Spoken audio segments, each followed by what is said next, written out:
All right, guys. Hello, hello, hello. Welcome. My name is Jordyn, and I am a holistic healing specialist.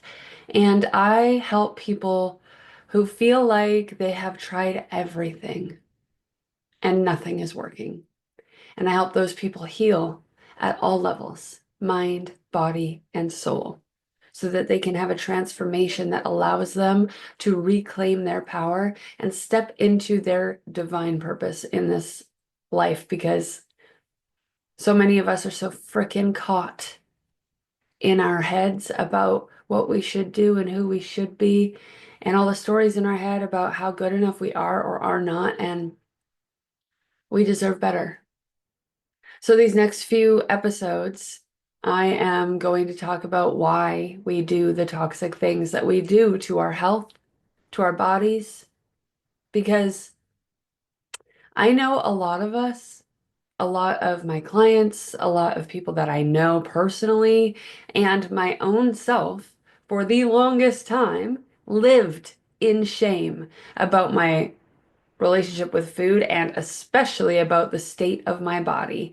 And honestly, we just deserve better than that.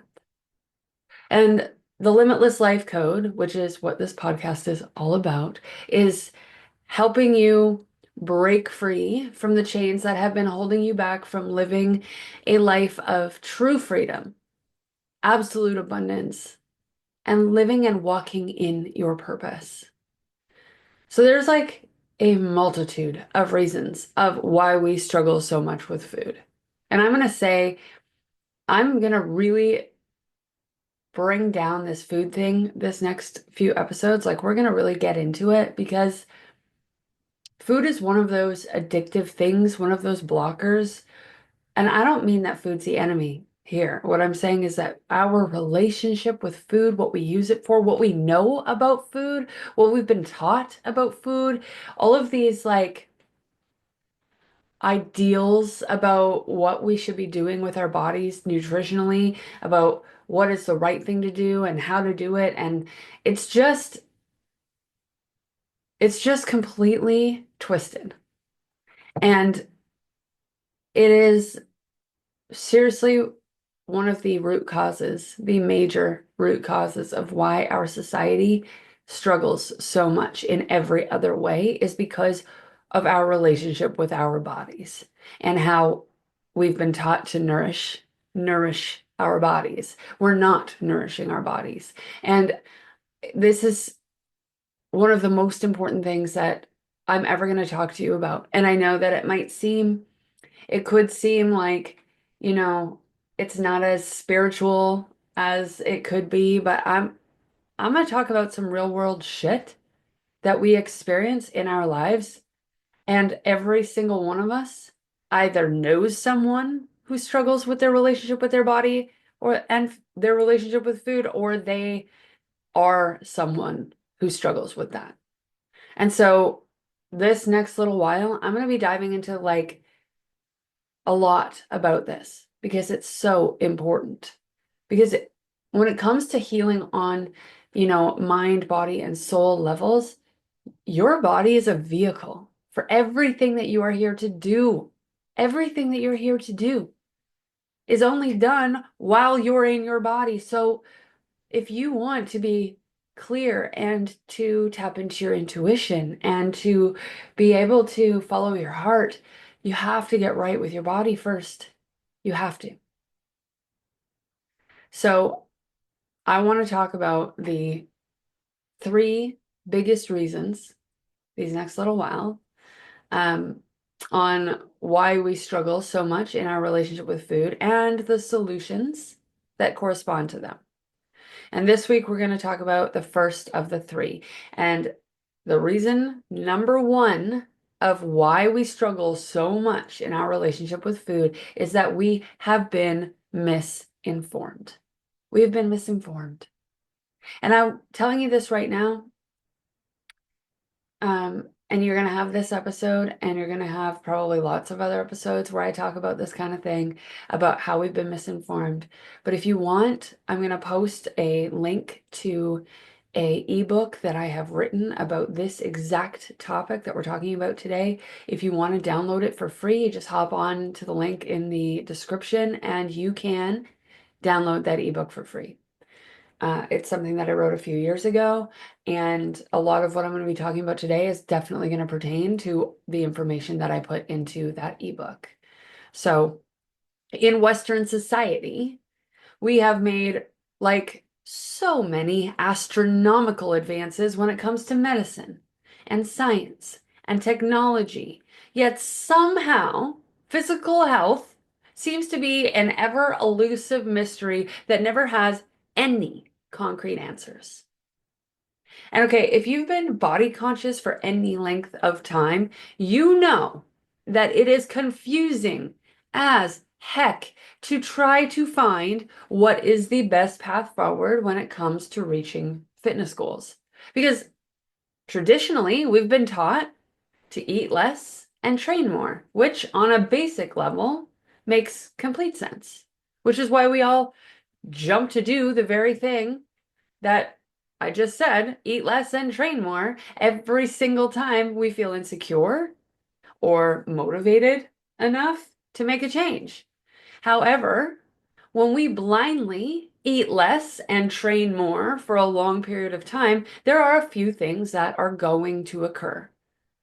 Number one, we don't stick to it for long because our body cannot handle the drastic change. And good Lord, it is hungry. Your body's hungry. It does amazing, miraculous things every single day, and it needs fuel to do that. And then B, the other thing that could occur is that we do stick to it for a long time, and eventually it stops working, which would be what a lot of fitness professionals would call the plateau. And because we've been misinformed about our bodies, we assume that the diet or the program just stopped working for us. And what you need to know, and I'm going to drive this home a lot, okay? What you need to understand, comprehend, download into your psyche is that your body is actually an adapting machine. It is an adapting machine. Your plateau is your body doing its job. Adapting is your body's superpower. Adapting is how humanity has survived for as long as it has. And calories, food, is energy. Food is energy. And your body requires a certain amount of energy to function and perform in your life. In the society that we live in today, food scarcity isn't really a thing. Like, I mean, maybe back in the pandemic days, there was maybe some food scarcity. And if you go down some conspiracy rabbit holes, there's some food scarcity there. But like on a basic day-to-day level, food scarcity isn't a thing. There's a grocery store on every corner. It's really not that hard for you to find food. Like you can go through a drive-through if you need to. But it wasn't always like this, okay? Once upon a time, food accessibility was not consistent because people farmed and grew their own food.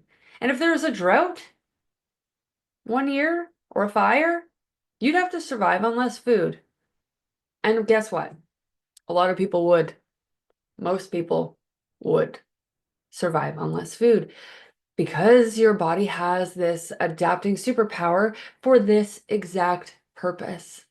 So that when you are consistently in a energy or fuel deficit, we always hear this word deficit, you got to be in a deficit, your body will adapt to what it perceives is the new food scarcity so that you can continue going on living.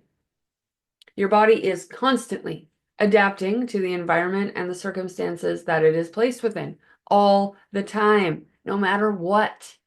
No matter what. Recently, I've been doing, like speaking with a friend of mine that does live blood analysis, and I went and had my blood analyzed, and like, and then I've been doing a lot of conversations with her of really just trying to get clear on the scientific end of this. And your body is actually a freaking miracle. But what this means is that When you jump to eating less and training more, you are creating an energy deficit, which your body perceives as malnourishment. Your body thinks you're starving, and thus it will adapt so that it can continue to function and perform on less food. So, this is your dreaded plateau in action. It's actually your body doing you a favor to keep you alive. And your metabolism, what's happening is your metabolism, your body's ability to metabolize and use food, its requirement for food slows down to meet you at your deficit if you hold on to that deficit for too long. And your body, basically, at this point, when you hit that plateau, has adapted to need less food as fuel. And your deficit has now become your new maintenance. So this is what I meant when I said in another episode that you would be damned if you do and damned if you don't. You get to this place where you're in a deficit and your deficit doesn't work. But then when you come out of the deficit, you gain weight. So it's like you're screwed either way. And if you've done restrictive diets on and off for years, and your metabolism has slowed down so much that even when you diet, you can't lose weight anymore. Like, raise your hand if you've ever found that you cannot lose weight no matter what you do. There are so many people like this. And then they what? What do? They give up because what the frick do I do? Or they go on a medication that suppresses their appetite even more. And all you're doing is making your body adapt to less and less fuel. And I get it. I'm not shitting on the medications. I'm not shitting on the surgeries. I'm not shitting on the appetite suppressants. But what I'm saying is if you're going to use them, you have to be aware of the fact that you're going to eventually plateau. Your body is going to need the fuel. And imagine what the long-term damage is of consistently malnourishing your body. What happens? Other than weight gain, you become exhausted. You end up with a brain fog that you literally cannot see through, even if you try. And worse things than that even happen. Like people end up with organ failure or things happening with their bodies where maybe they can't even digest food anymore because your body has to go on energy saving mode to keep you alive. And here's the thing. When you get to this place where you've done these yo-yo diets, you've dieted on and off, or you put your body in such a state of malnourishment and starvation, because that's what's happening in your deficit. That's why you lose fats. That's why your body eats muscle when you are in too much of a deficit because it needs to eat something, right? And so you get to this place where when you're not dieting, you're gaining weight because you've caused your metabolism to slow down so much that the amount of calories it takes to maintain your weight have dropped below your normal eating calories. So now you gain weight as soon as you come off your diet because your metabolism slowed down to meet you at your food requirements. Said, oh, clearly we're in a drought. We're in a food scarcity state. So this means that I need to slow down so that I can keep Jordyn alive. I'm going to keep Jordyn alive by slowing down and not needing as much food because clearly she's not getting enough food. So let's just accommodate that and make sure that we can stay alive. And then it's like, oh no, we've done this for so long. I've done this for years and I'm running out of energy and I'm tired. I cannot keep using all of the electrolytes in her blood and I cannot keep using all of this stuff anymore. So what I'm going to do, I'm going to slow down even more. And if I still cannot get enough fuel, then what's going to happen? I'm going to have to start slowing down the function of certain organs because I don't have enough energy to do it all. Like it's very dangerous what we're doing. And I know it doesn't seem that way when you think about, it on a singular level of like, I just want to diet to lose weight. But when you look at our society and the health crisis that we are in, Like, and then people are like, well, maybe they should just go on a diet. Well, maybe they should, but maybe they have done that too many times and it just doesn't work anymore. So they said, screw it. I'll just be fat. I'll just be overweight. I'll just hate myself for the rest of my life. Like, it's so terrible. Like, we can talk about this as if it's a light topic, but it's not light. This is ruining our world. It is ruining our health. And it is destroying people from the inside out. So, your metabolism slowing down can also be attributed to things that are much simpler than dieting on purpose. It could come down to like skipping meals, or like I said, taking appetite suppressing medications, or even like intermittent fasting without tracking your calories. Like if you're going to intermittent fast and you want to do that, you're going to want to do that while keeping track of your calories so you know you're getting enough fuel in the window of time that you're allowed to eat. Right? Otherwise, you're just starving your body even more. And I know there's going to be rah-rah people that say fasting is everything. I'm not saying that it's not. I'm just saying that there are really good ways to prevent damage to your body while you're doing the things that are really good for you. Or there's even eating really, really clean and lean for long periods of time. It really is, honestly, about energy in versus energy out. But however, don't just hang me out to dry on this one. I want you to follow on this. What we are not factoring in is that the metabolic rate adapts to that energy in and energy out that we have subjected it to, which is directly influencing what the body does with the energy you put in. Okay, I'm going to say that one more time.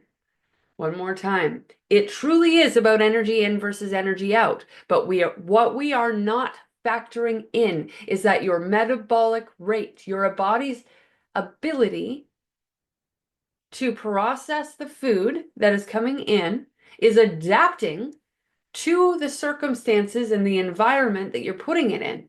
So it is adapting to how much energy in you're putting in and how much energy you need to put out that we are subjecting it to with our diets and our eating less and training more or vice versa, which is directly influencing what the body does with the energy you put in.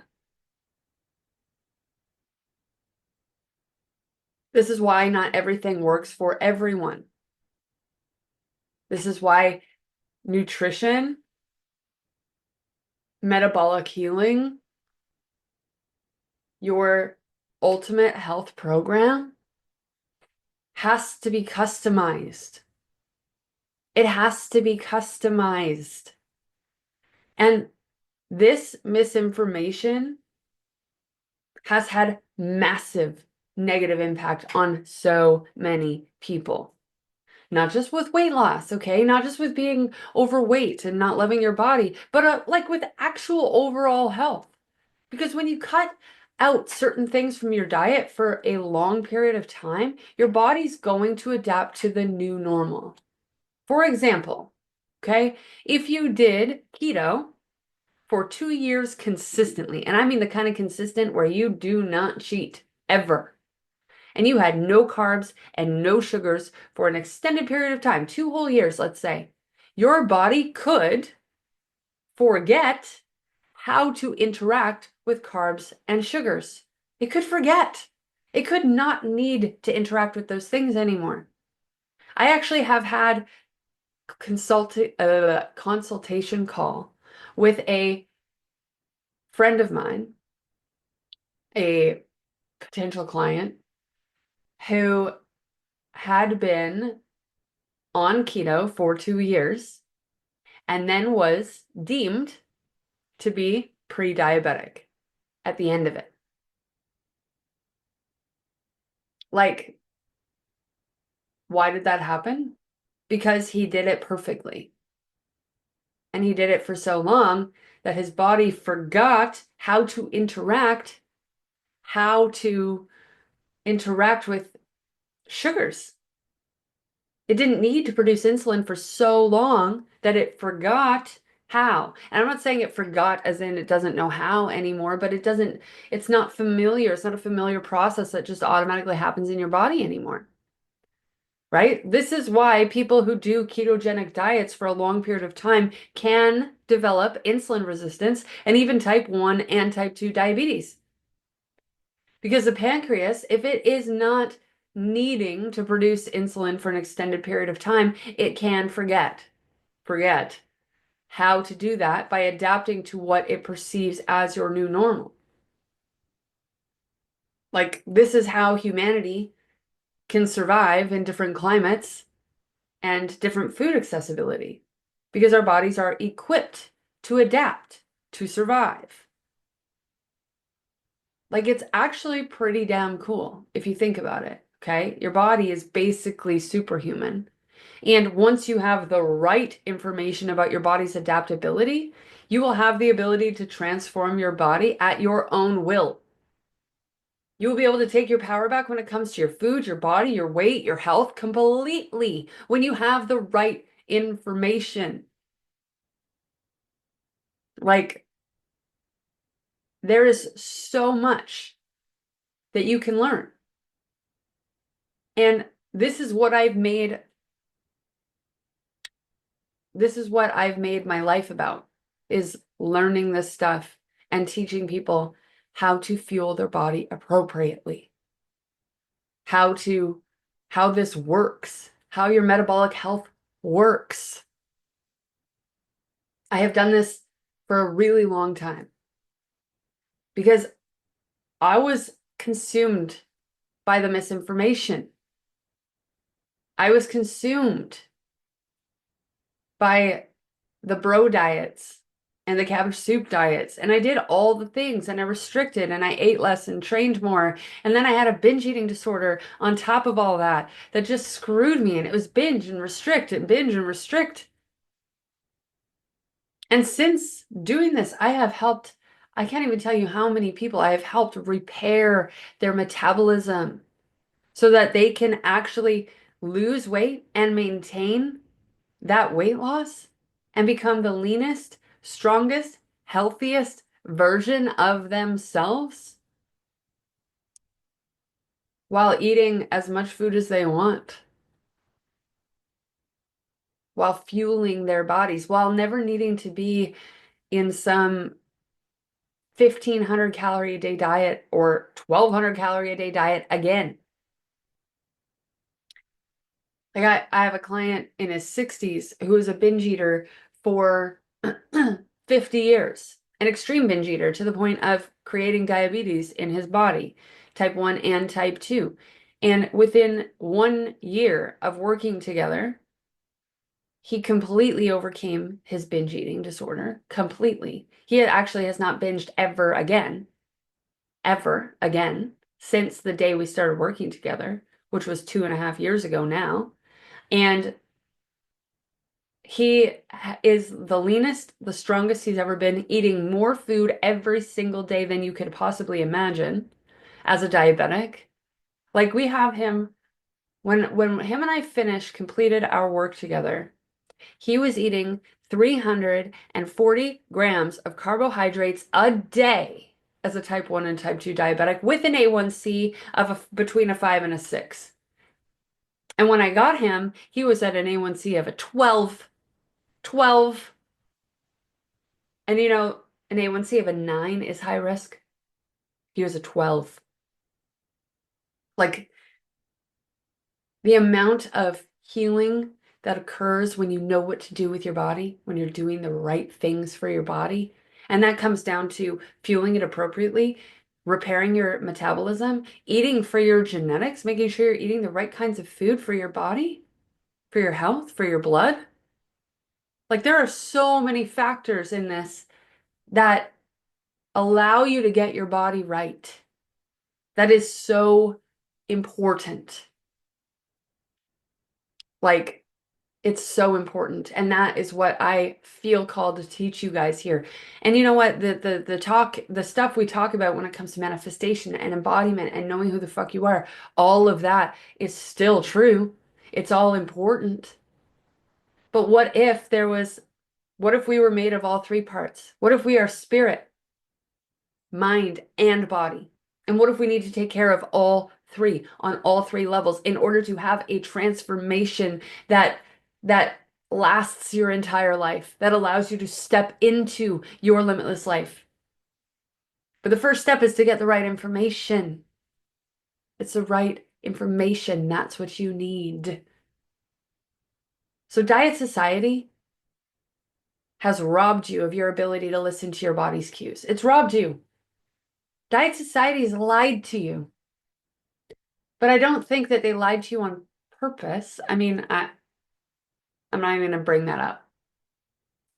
It's not a malicious intent, hopefully. I'm going to say it's not a malicious intent. I'm going to say that we just looked at one part and forgot about the other parts. We didn't connect the dots on the rest. And so I don't know, I don't understand why health seems to be so elusive and so difficult for us to understand. And I think it really just comes down to understanding that your body's adapting all the time. It's not your enemy, it's following the leader. And reason number one of why we're so screwed is because we've been misinformed. Diet society has robbed you of your ability to listen to your body's cues. We are ignoring our hunger cues. And when we can't ignore our hunger cues for long enough, we take appetite suppressants. Hunger suppressants. We're telling our body to sit down and shut up. You don't need food. Stop being such a pussy. Does that sound healthy to you? No. We undereat and we overtrain. And when we plateau, we eat even less or we train even more. And then when we finally come off of our deficit, either on purpose or snackcidentally, we overeat because we've forgotten how to intuitively eat after all of that suppression and ignoring. So I'm going to tell you, one of the first things I do with people is get them to track their food, to hit specific targets of calories and protein. Because when you've been in this diet society framework for so long, and I'm going to tell you, I don't macro track anymore. I do not track my food anymore because I don't need to, because I healed my relationship with food. I learned how to eat in moderation again. And this is why I will always get people to track their food in the beginning. Always. Any client I work with that wants to really get back into their health, that has really struggled with eating enough, in the beginning, we got to know that you're eating enough.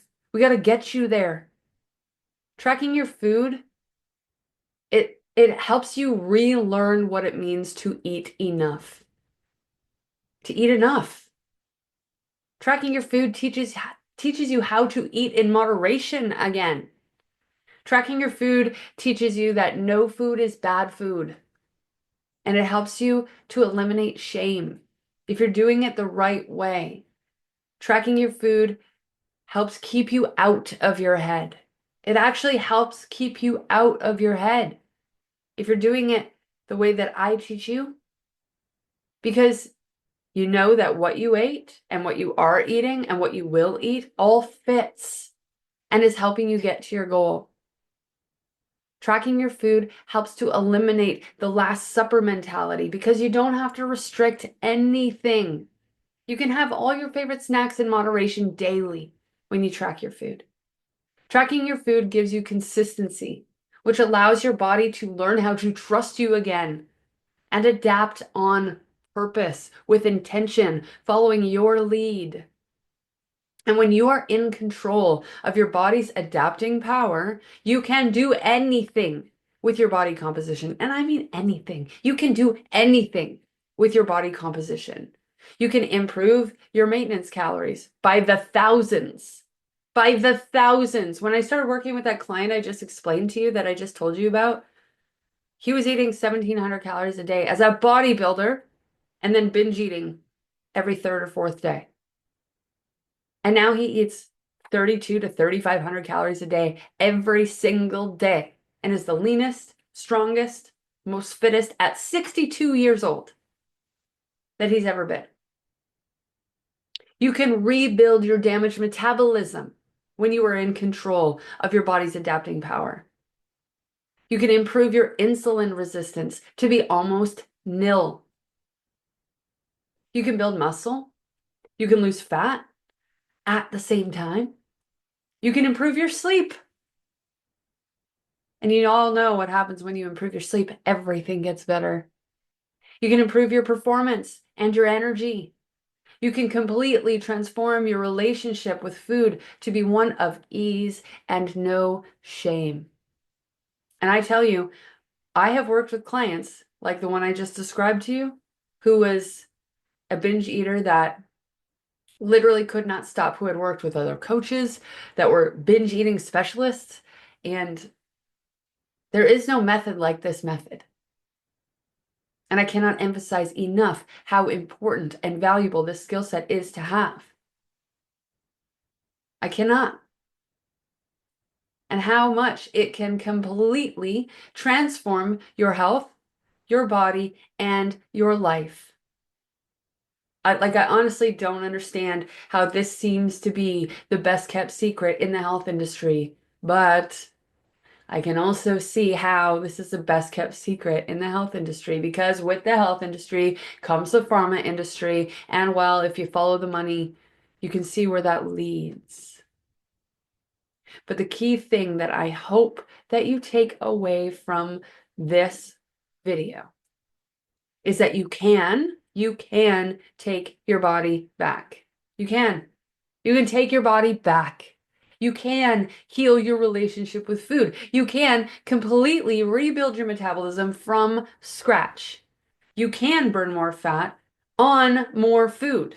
You can burn more fat while eating more food. I literally have a client that I just started with this year, like like a couple months ago, and we have doubled her calories, and she lost all of the weight she wanted to lose. She lost her goal weight was to lose 10 pounds. She's lost more than that, 12 pounds now. And she's eating double the calories. Double. Like I can't even make this shit up. You can heal the damage done to your body, to your metabolism, to your waistline, to your heart, to your relationship. You can heal the damage done due to the malnourishment that has happened because of diet society. And I empower you to do so. If you're watching this video, it's for a reason, and this just might be it. It might be for you, or it might be for someone you love. But this is something you gotta know. You got to know. So, thank you for listening, for hanging out with me today. And I look forward to breaking this down even more in the next few episodes. We're going to talk a lot about this, and I hope that you have the best day that you can, and I'll talk to you soon.